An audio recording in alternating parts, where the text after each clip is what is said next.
Aladdin returned home in the order he had come, amidst the acclamations of the people, who wished him all happiness and prosperity. As soon as he dismounted, he retired to his own chamber, took the lamp, and summoned the genie as usual, who professed his allegiance. "Genie," said Aladdin, "build me a palace fit to receive the Princess Buddir al Buddoor. Let its materials be made of nothing less than porphyry, jasper, agate, lapis lazuli, and the finest marble. Let its walls be massive gold, and silver bricks laid alternately. Let each front contain 6 windows, and let the lattices of these, except one which must be left unfinished, be enriched with diamonds, rubies, and emeralds, so that they shall exceed everything of the kind ever seen in the world. Let there be an inner and outer court in front of the palace, and a spacious garden, but above all things provide a safe treasure-house, and fill it with gold and silver. Let there be also kitchens and storehouses, stables full of the finest horses, with their equerries and grooms, and hunting equipage, officers, attendants, and slaves, both men and women, to form a retinue for the princess and myself. Go and execute my wishes."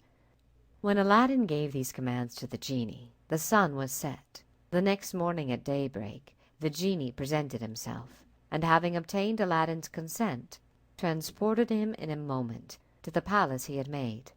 The genie led him through all the apartments, where he found officers and slaves, habited according to their rank and the services to which they were appointed. The genie then showed him the treasury, which was opened by a treasurer, where Aladdin saw large vases of different sizes, piled up to the top with money, ranged all round the chamber. The genie thence led him to the stables, where there were some of the finest horses in the world, and the grooms busy in dressing them. From thence they went to the storehouses, which were filled with all things necessary, both for food and ornament. When Aladdin had examined every portion of the palace, and particularly the hall with the 24 windows, and found it far to exceed his fondest expectations, he said, "Genie, there is one thing wanting, a fine carpet for the princess to walk upon, from the Sultan's palace to mine. Lay one down immediately." The genie disappeared, and Aladdin saw what he desired executed in an instant. The genie then returned and carried him to his own home. When the Sultan's porters came to open the gates, they were amazed to find what had been an unoccupied garden filled up with a magnificent palace, and a splendid carpet extending to it all the way from the Sultan's palace. They told the strange tidings to the Grand Vizier, who informed the Sultan, who exclaimed, "It must be Aladdin's palace, which I gave him leave to build for my daughter. He has wished to surprise us, and let us see what wonders can be done in only one night." Aladdin, on his being conveyed by the genie to his own home, requested his mother to go to the Princess Buddir al Buddoor, and tell her that the palace would be ready for her reception in the evening. She went, attended by her women slaves, in the same order as on the preceding day. Shortly after her arrival at the princess's apartment, the Sultan himself came in, and was surprised to find her, whom he knew as a suppliant at his divan, in such humble guise, to be now more richly and sumptuously attired than his own daughter. This gave him a higher opinion of Aladdin, who took such care of his mother and made her share his wealth and honors. Shortly after her departure, Aladdin, mounting his horse and attended by his retinue of magnificent attendants, left his paternal home forever, and went to the palace in the same pomp as on the day before, nor did he forget to take with him the wonderful lamp, to which he owed all his good fortune, nor to wear the ring which was given to him as a talisman. The Sultan entertained Aladdin with utmost magnificence, and at night, on the conclusion of the marriage ceremonies, the princess took leave of the Sultan, her father. Bands of music led the procession, followed by 100 state ushers, and the like number of black mutes in 2 files with their officers at their head. 400 of the Sultan's young pages carried flambeaux on each side, which, together with the illuminations of the Sultan's and Aladdin's palaces, made it as light as day. In this order the princess, conveyed in her litter and accompanied also by Aladdin's mother, carried in a superb litter and attended by her women slaves, proceeded on the carpet which was spread from the Sultan's palace to that of Aladdin. On her arrival, Aladdin was ready to receive her at the entrance, and led her into a large hall, illuminated with an infinite number of wax candles, where a noble feast was served up. The dishes were of massy gold, and contained the most delicate viands. The vases, basins, and goblets were gold also, and of exquisite workmanship, and all the other ornaments and embellishments of the hall were answerable to this display. The princess, dazzled to see so much riches collected in one place, said to Aladdin, "I thought, Prince, that nothing in the world was so beautiful as the Sultan my father's palace, but the sight of this hall alone is sufficient to show I was deceived." When the supper was ended, there entered a company of female dancers, who performed according to the custom of the country, singing at the same time verses in praise of the bride and bridegroom. About midnight, Aladdin's mother conducted the bride to the nuptial apartment, and he soon after retired. The next morning the attendants of Aladdin presented themselves to dress him, and brought him another habit, as rich and magnificent as that worn the day before. He then ordered one of the horses to be got ready, mounted him, and went in the midst of a large troop of slaves to the Sultan's palace to entreat him to take a repast in the princess's palace, attended by his Grand Vizier and all the lords of his court. The Sultan consented with pleasure, rose up immediately, and preceded by the principal officers of his palace, and followed by all the great lords of his court, accompanied Aladdin. The nearer the Sultan approached Aladdin's palace, the more he was struck with its beauty, but when he entered it, came into the hall, and saw the windows enriched with diamonds, rubies, emeralds, all large perfect stones, he was completely surprised, and said to his son-in-law, "This palace is one of the wonders of the world, for where in all the world besides shall we find walls built of massy gold and silver, and diamonds, rubies, and emeralds composing the windows? But what most surprises me is that a hall of this magnificence should be left with one of its windows incomplete and unfinished." "Sire," answered Aladdin, "the omission was by design, since I wished that you should have the glory of finishing this hall." "I take your intention kindly," said the Sultan, "and will give orders about it immediately." After the Sultan had finished this magnificent entertainment, provided for him and for his court by Aladdin, he was informed that the jewelers and goldsmiths attended, upon which he returned to the hall and showed them the window which was unfinished. "I sent for you," said he, "to fit up this window in as great perfection as the rest.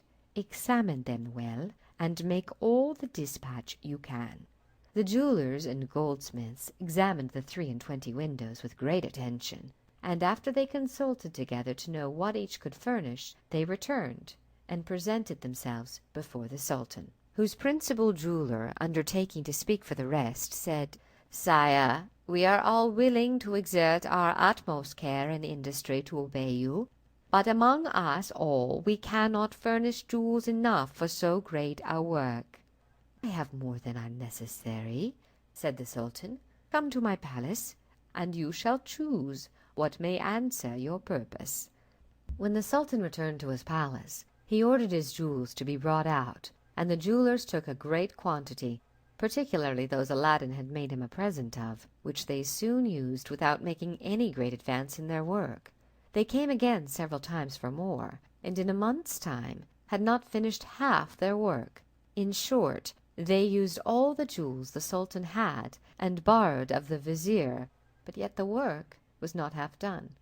Aladdin, who knew that all the Sultan's endeavours to make this window like the rest were in vain, sent for the jewelers and goldsmiths, and not only commanded them to desist from their work, but ordered them to undo what they had begun, and to carry all their jewels back to the Sultan and to the Vizier.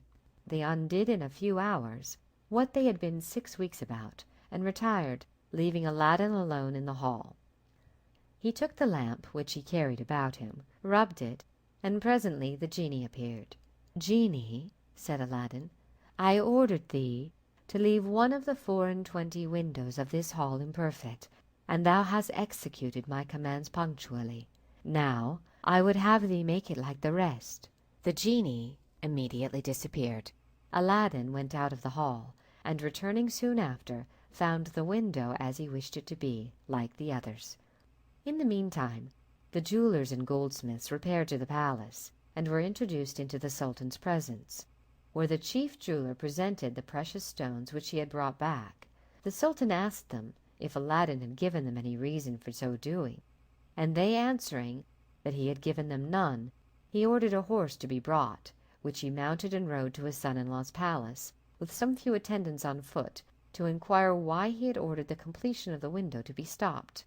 Aladdin met him at the gate, and without giving any reply to his inquiries, conducted him to the grand saloon, where the Sultan, to his great surprise, found the window which was left imperfect to correspond exactly with the others. He fancied at first that he was mistaken, and examined the 2 windows on each side, and afterward all the 24. But when he was convinced that the window, which several workmen had been so long about, was finished in so short a time, he embraced Aladdin, and kissed him between his eyes. "My son," said he, "what a man you are, to do such surprising things always in the twinkling of an eye. There is not your fellow in the world. The more I know, the more I admire you." The Sultan returned to the palace, and after this went frequently to the window to contemplate and admire the wonderful palace of his son-in-law.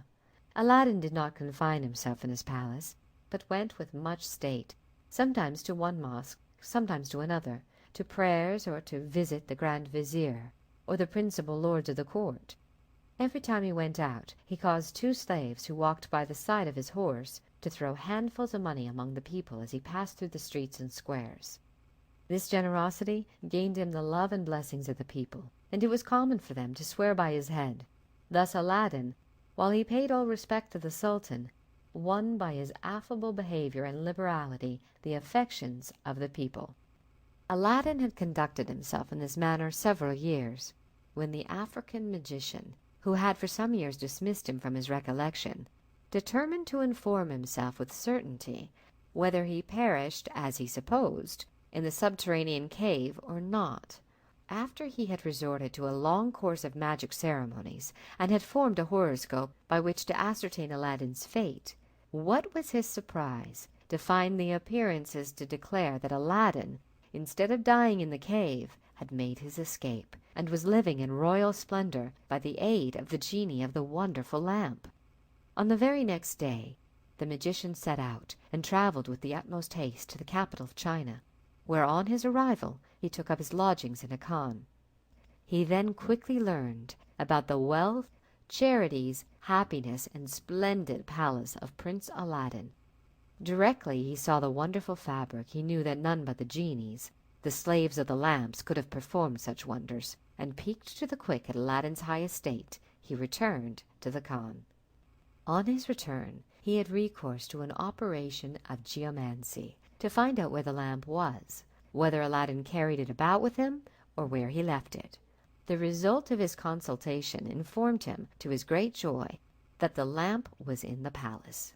"Well," said he, rubbing his hands in glee, "I shall have the lamp, and I shall make Aladdin return to his original mean condition."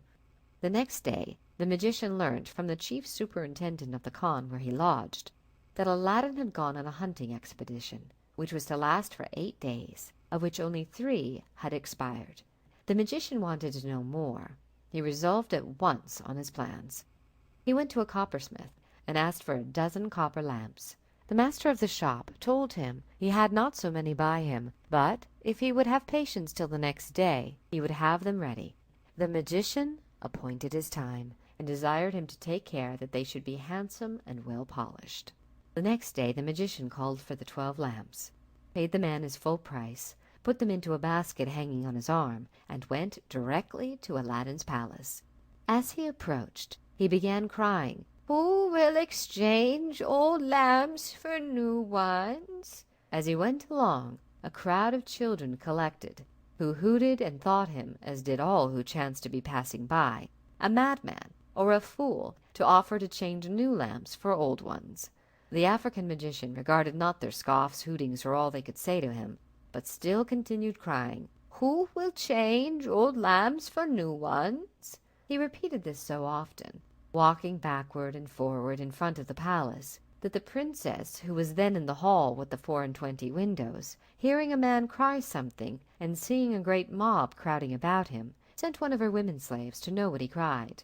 The slave returned, laughing so heartily that the princess rebuked her. "Madam," answered the slave, laughing still, "who can forbear laughing to see an old man with a basket on his arm, full of fine new lamps, asking to change them for old ones? The children and mob crowding about him so that he can hardly stir, make all the noise they can in derision of him."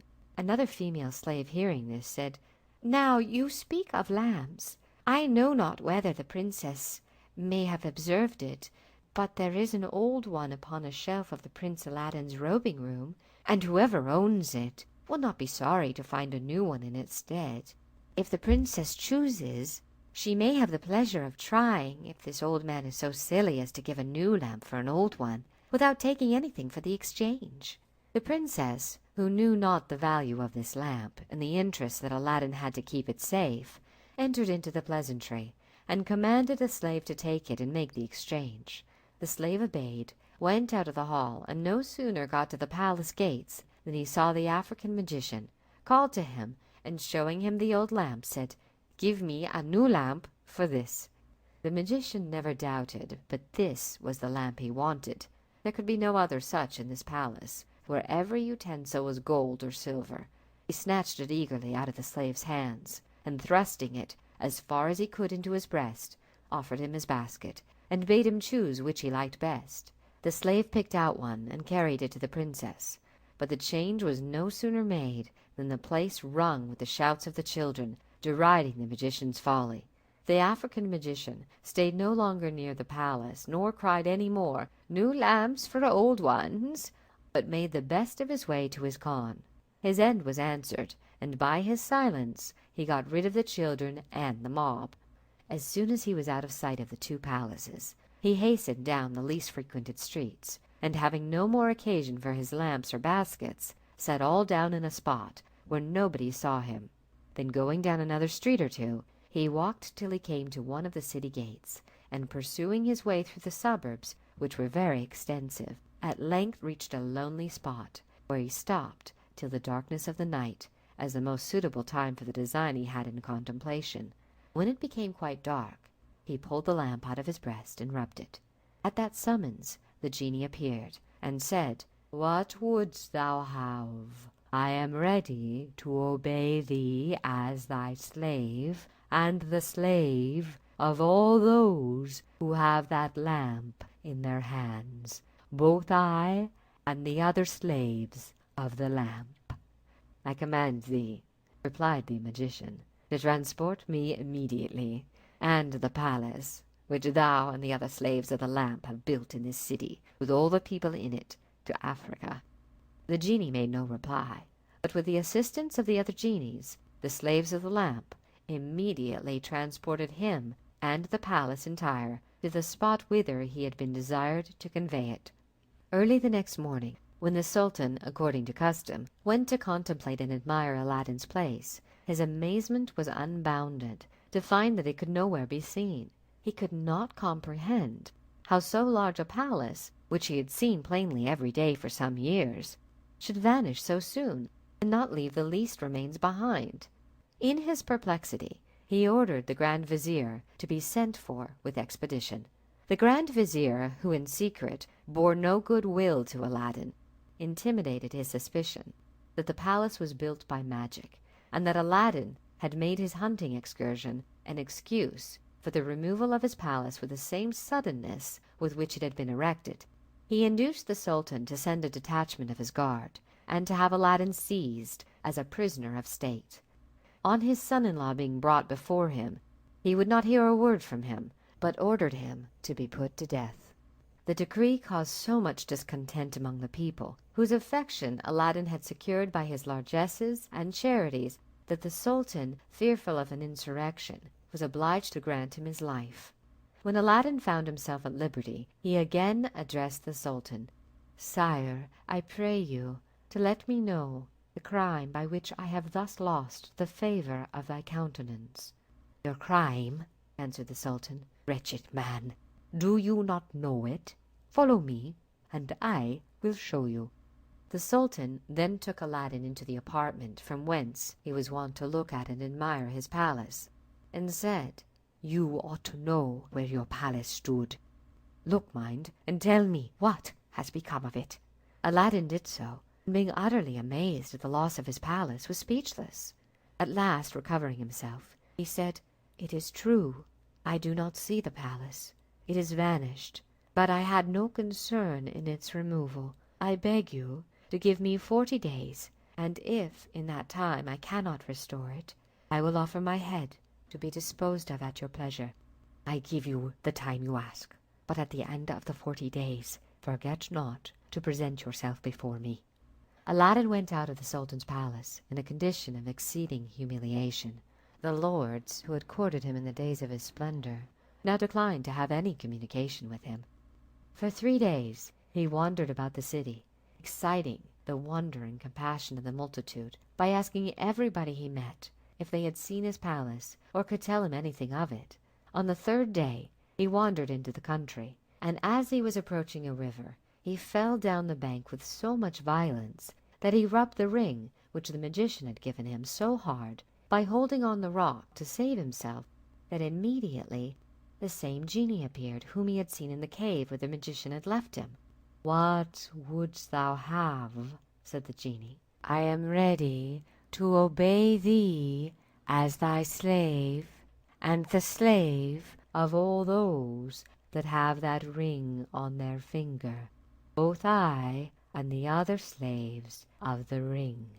Aladdin, agreeably surprised at an offer of help so little expected, replied, "Genie, show me where the palace I caused to be built now stands, or transport it back where it first stood." "Your command," answered the genie, "is not wholly in my power. I am only the slave of the ring, and not of the lamp." "I command thee, then," replied Aladdin, "by the power of the ring, to transport me to the spot where my palace stands, in what part of the world soever it may be." These words were no sooner out of his mouth than the genie transported him into Africa, to the midst of a large plain, where his palace stood at no great distance from a city, and placing him exactly under the window of the princess's apartment, left